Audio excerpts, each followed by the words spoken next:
Un aspecto previo a ver lo que es el siguiente caso en lo que es el cálculo de esfuerzos estáticos corresponde a lo que vamos a definir como capilaridad.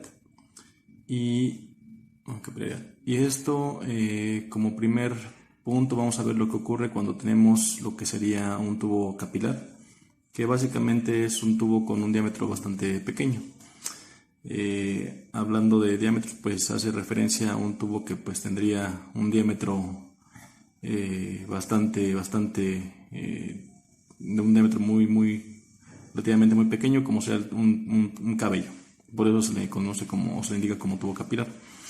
Bien, aquí estoy haciendo la referencia de lo que es un tubo, el cual su extremo está ubicado en lo que sería una superficie que en este caso vamos a indicar que es de agua.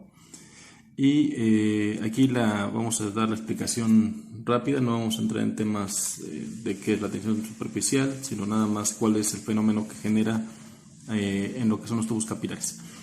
Entonces, lo que sucede cuando un tubo, como el que estoy indicando aquí, entra en contacto en su extremo, en la parte inferior, con un líquido, en este caso el agua, lo que ocurre es que el líquido trata de, entre comillas, mojar a lo que es el sólido, en este caso las paredes del tubo, y por la cuestión o la característica de lo que es el agua respecto a lo que es la tensión superficial, pues se presenta una cierta columna de agua al interior de lo que es mi tubo capilar. En este caso, a esa altura a la cual el agua sube dentro de lo que es el tubo, le voy a llamar altura de ascensión capilar, o nada más con lo que es la nomenclatura HC. Bien, esa tensión superficial, como lo estamos comentando, es una fuerza que se va a presentar solamente en el contacto de lo que es el agua con la pared del tubo, y aparte es una fuerza que tiene una cierta inclinación con respecto a la vertical. Dense cuenta que de lo que es el tubo, entonces estoy indicando que va a haber una altura de ascensión capilar. Un papel muy importante que va a jugar esta característica respecto a lo que es el tubo, pues es el diámetro del tubo, la fuerza de tensión, que tiene una aplicación respecto a un ángulo alfa, que dijimos que es un ángulo que se mide entre la aplicación de la fuerza de tensión, la tensión superficial, y la vertical. Bien, entonces, ¿qué es lo que sucede? Esa fuerza de tensión o la tensión superficial del agua genera esa ascensión dentro de lo que es el tubo. Vamos a ir desglosando entonces el cálculo para el caso de lo que es un tubo capilar. Y una simplificación que vamos a hacer es que dentro de lo que es este tubo se forma un cilindro de agua. Y además estoy ahora en este caso, en esta figura del lado derecho, estoy indicando que tenemos un cilindro de agua, el cual tiene un cierto peso que lo voy a llamar W subíndice W. Bien, entonces aquí por la ecuación que tenemos, dijimos que la tensión superficial es la fuerza que genera que el agua suba al interior de lo que es el tubo, pero dense cuenta que ya que tiene una inclinación con respecto a la vertical, pues tendríamos una fuerza, una componente de tensión Tx y una fuerza de tensión que le vamos a llamar Ty. ¿Ok? Entonces la componente que va a tener mayor influencia para que el agua suba al interior del tubo, pues es Ty. En este caso Ty va a ser la fuerza de tensión por el coseno de alfa, por una condición de trigonometría.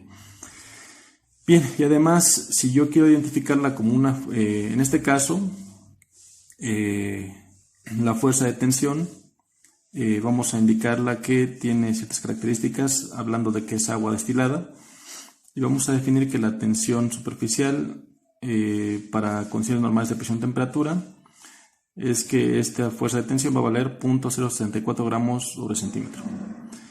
Y además, para esta condición, de lo que estamos hablando de condiciones normales de presión y temperatura, el ángulo alfa es de 20 grados. Bien, entonces, esto lo vamos a ocupar un poquito más adelante. Entonces vamos para aquí atrás. Entonces la fuerza de tensión Ty sería la fuerza de tensión por el coseno de alfa. Sería una fuerza, si se dan cuenta, es una fuerza que está aplicándose sobre una longitud. Por lo tanto, si yo quiero conocer una fuerza como tal, o conocer la fuerza que está generando que el agua suba a través del tubo, dijimos que solamente está aplicándose en las paredes del tubo y por lo tanto sería en el perímetro del mismo, el perímetro interior.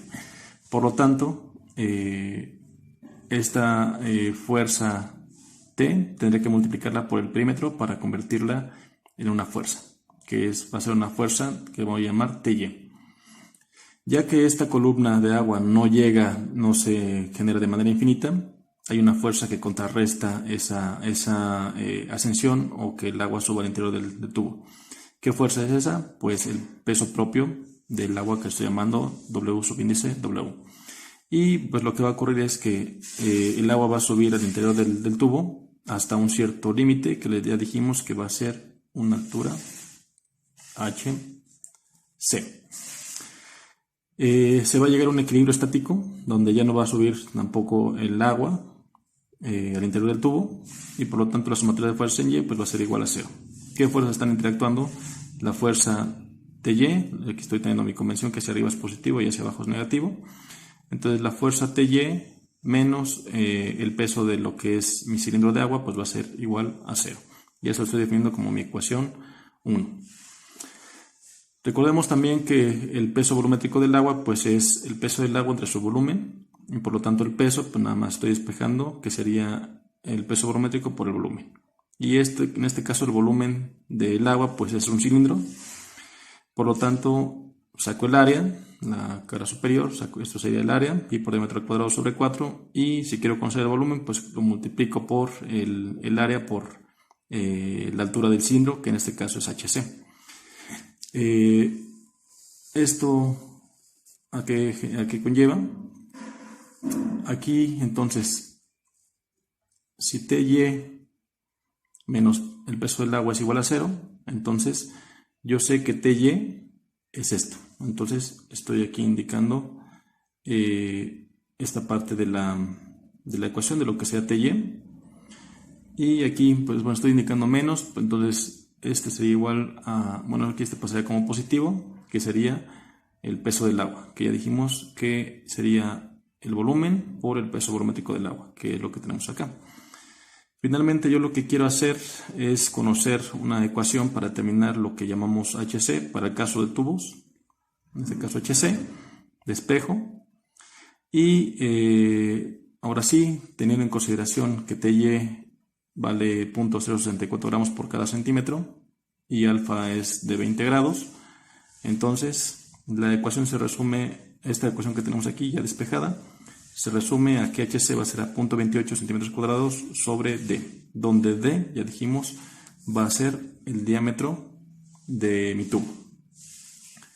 La simplificación en el caso de algunos libros, como ejemplo el libro de Juárez Vadillo, donde explican esta parte de lo que es la ascensión capilar en tubos, hace una aproximación donde dice que HC va a poder ser calculado como 0.30 centímetros cuadrados sobre el diámetro. Es decir, para que podamos calcular la ascensión capilar en tubos, solamente necesitamos conocer lo que sería el diámetro de mi tubo, ojo, en centímetros. ¿Por qué? Porque la altura de ascensión capilar en este caso va a ser en centímetros. No hay que perder de vista esa parte. Entonces, si se dan cuenta, esto quiere decir que entre más pequeño el diámetro del tubo sea mucho más pequeño, eso quiere decir que la ascensión capilar va a ser mayor. Es decir, pongamos como ejemplo, ya sé que aplica, estamos indicando que son tubos bastante pequeñitos, pero vamos a poner casos extremos. Entonces, si mi diámetro de mi tubo fuera de 1 centímetro, eso conllevaría que la ascensión capilar sea de 0.3 centímetros. ¿Ok? Pero si tuviéramos un diámetro de, vamos a poner ejemplo, de 0.01 centímetros, entonces eso conlleva a que la ascensión capilar HC sea de 30 centímetros. Eso quiere decir que si yo voy reduciendo lo que es el tamaño de mi tubo capilar, pues la ascensión capilar va a ir aumentando. ¿Ok? Entonces nada más esto es como una pequeña introducción a lo que sería la ascensión capilar. En este caso esto es lo que ocurre o lo que se estudia para el caso de tubos. A continuación vamos a ver lo que correspondería a la ascensión capilar en el suelo.